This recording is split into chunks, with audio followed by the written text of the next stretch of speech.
Fala pessoal, tudo certo? Torcida Colorada, meu parceiro hoje está aqui no Golaço, Ribeiro Neto, Verdades da Bola. Tudo bom, Ribeiro? Tudo bem, Nadinho?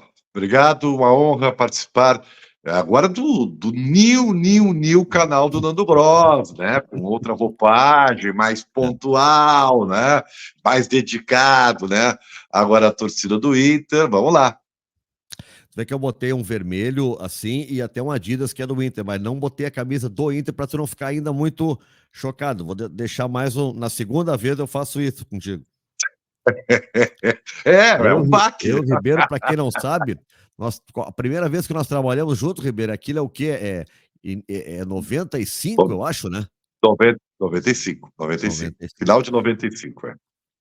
Ô, Ribeiro, a gente antes do desempenho ruim do Inter contra o Juventude, todo mundo estava otimista e colocando o Inter candidato. Veio aquela ducha de água fria, os 2 jogos da Sul-Americana e o descrédito total. Tu acha que foi recuperado com essas 2 vitórias, aquele ambiente, ou é muito cedo ainda para a gente falar isso?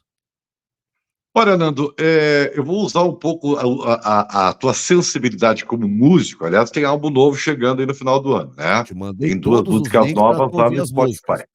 Te ouvi Eu todos, tô sabendo. mandei todos os links.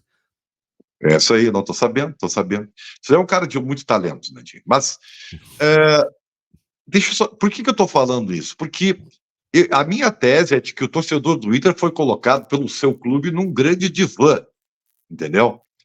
Eu não preciso discorrer aqui sobre a roda de Sansara, que são aqueles 6 ciclos de sofrimento e que só atinge o Nirvana, né, com uma realização pessoal. No caso do Nirvana seria o título, né?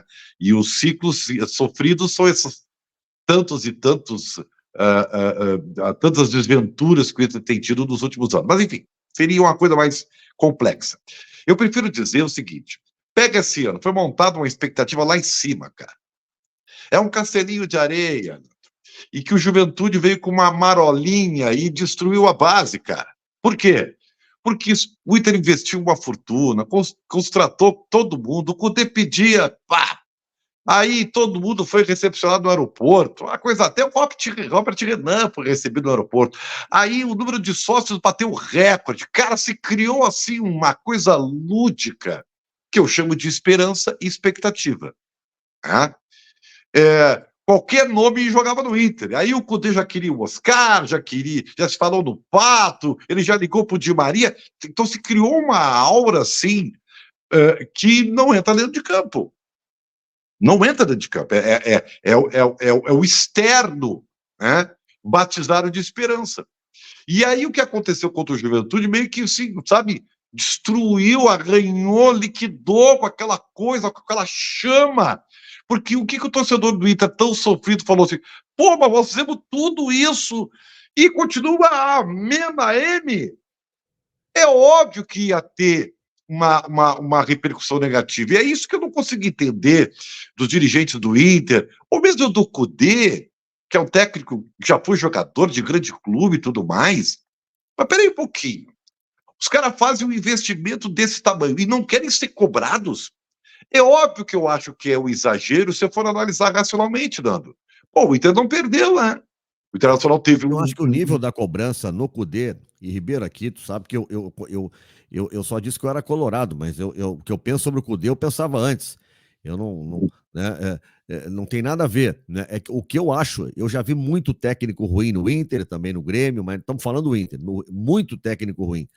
Mas eu vejo uma desproporcionalidade nas queixas do Cudê. E o elogio é sempre aquele que tem o mas, vem a vírgula, mas por que ele não fez isso antes? Mas por que ele não fez isso antes? Há uma dificuldade da virada de página, porque eu acho que se estabeleceu uma rivalidade. Os que amam o Abel e os que amam o Cudê. Como se os dois fossem assim, né? Não pudesse gostar dos dois. Ô, Nando, tu é casado ainda? Não, Tá ainda, Ribeiro. Sou homem que caso para sempre, entendeu? Ele não é, mas já teve algumas relações. Casamento, mas é sempre para sempre. Tá bem, tá Casado com ótimo. a dona Débora. Então tá. Então a dona Débora vai saber, ela não vai ficar brava com o que eu vou falar, porque aqui em casa, e todos os casais são assim. Quando pode fazer uma DR, Nando, tá? Famosa DR, vai debater a relação e coisa e tal. Nós, Parte né? chata do casamento, mas vamos lá. Pois é, mas ela acontece. E aí o que que acontece? Fala com qualquer pessoa, você vai ver assim. Quando você vai discutir, as mulheres, elas têm uma particularidade. Elas vão debater contigo com uma caixinha do lado, entendeu? Então não importa o que que você está discutindo, pode ser uma coisa mínima e pontual, aconteceu hoje. Ela vai abrir a caixa e vai dizer: ah, mas lá você fez isso, lá você fez aquilo, há 2 anos aconteceu isso. Então é bem todo o histórico, sabe? Na relação da torcida com o clube é a mesma coisa. Então Mas o o Cudê Cudê está ele se está queixando da sofrendo. relação. Ribeiro, só um detalhe: o Cudê está se queixando da relação, basicamente, não só com a torcida. Ele está achando, e o Barcelos falou na ESPN esses dias, Está nacionalmente. sendo perseguido, acho que é perseguido, tá? Não, ele acha Mas que é desproporcional, que entra não, até mas em não é questões isso. pessoais. Mas tu acha que a torcida foi e apupou o time por causa da imprensa? Espera aí um pouquinho. Então, se o Renato usa muito isso, né? Olha, os cornetinhas e tal falam, e é por isso que a torcida vai ao Thiago Santos, o Barbosa e agora o JP. Então, vamos fazer o seguinte: se isso é verdade, o discurso dos treinadores também é de manipulação de massa. Porque eles querem, então, que a torcida faça o que eles digam. Então, a proporção é a mesma. Eu não acredito. Eu ainda acho que o torcedor, ele tem, claro, ele pode ser um pouco influenciado ou não, mas tu acha que eles vão para lá para vaiar determinado jogador ou desempenho o resultado porque a imprensa está falando? Eles veem o mesmo jogo que a gente. Não, é um pouco de pretensão da parte, às vezes é nossa e às vezes é deles. Tá? Então, eu não acredito nisso. O que eu acredito é que o Cudê, infelizmente, ele herda todo o histórico negativo. Este fardo está com ele. O próximo treinador, se o Cudê ganhar um título, Nando, tomara que ganhe esse ano, e acho que o Inter tem amplas condições, o próximo treinador não vai herdar esse fardo, porque o Cudê aliviou a dele, ganhou um título. Sabe? É o nirvana da roda de Sansara, entendeu? Não Sim. adianta. Então, eu acho que entender como o torcedor colorado se comporta diante do que aconteceu nos últimos anos é parte do trabalho. E ficar um pouco melindrado, assim, não adianta, Nando, vamos ser práticos, tá? O Internacional só vai acabar com essa cronha, com essa coisa, quando ganhar alguma coisa. Porque o Internacional, tu acha que adianta? Aliás, o Cudê sabe. Porque o Cudê esses dias falou assim: ah, eu fiz um contrato de 1 ano com o presidente Marcelo. Ou é título ou é merda. E é verdade! Ele Essa é a disse que grande recebeu a verdade. proposta de 3 anos e não quis. Ou eu Mas ganho não ou eu tô adianta. fora. Nando, se o Inter for vice-campeão brasileiro, vice da Copa do Brasil e vice da Copa Sul-Americana, não vai adiantar. O torcedor do Inter não aguenta mais o quase. Porque senão, se nós fôssemos o Fortaleza, se o Inter fosse o Fortaleza, tava tudo bem. Pô, foi 2 vezes vice-campeão brasileiro, vice da Copa do Brasil. Ao Fortaleza, não tem essa cobrança. É um clube emergente, que tem uma grande torcida, mas que tem uma régua que não é a mesma do Inter, que é um campeão do mundo. O Por que senhor que que é um tu acha que comentarista de um Palmeiras... grande veículo. O senhor que é um comentarista de um grande Ah, veículo. Está eu fazendo a falo demais, interpretação. viu? Tá fazendo a interpretação, né, da reação do torcedor, o que eu acho absolutamente inteligente, como é de característica de Ribeiro Neto, né? Eu quero saber o seguinte, tá? Mas tu Hum. não acha que essa essa interpretação que tu tá dando, né, e dizendo: "Ó, é normal o torcedor agir assim", é o torcedor que nós temos que falar, agir assim, né? Agora, a interpretação que se dá nós aqui, no caso, né, de quem está fazendo a mídia, não dá para ser igual a do torcedor da arquibancada, porque senão as Ah, coisas acabam se confundindo. Eu bom, acho que é então nesse eu vou... sentido, né, não, tá que a bem. gente tem que Eu ver, entendi, porque eu deu a entendi. impressão, a derrota para o Gauchão foi profunda, para o torcedor é uma hecatombe, mas também para nós da imprensa, para o contexto, parecia que o Inter tinha perdido a final da Libertadores, entendeu? Sabe o Tamanho que que foi a acontece? derrota. Eu te entendi e vou dizer por que que acontece isso.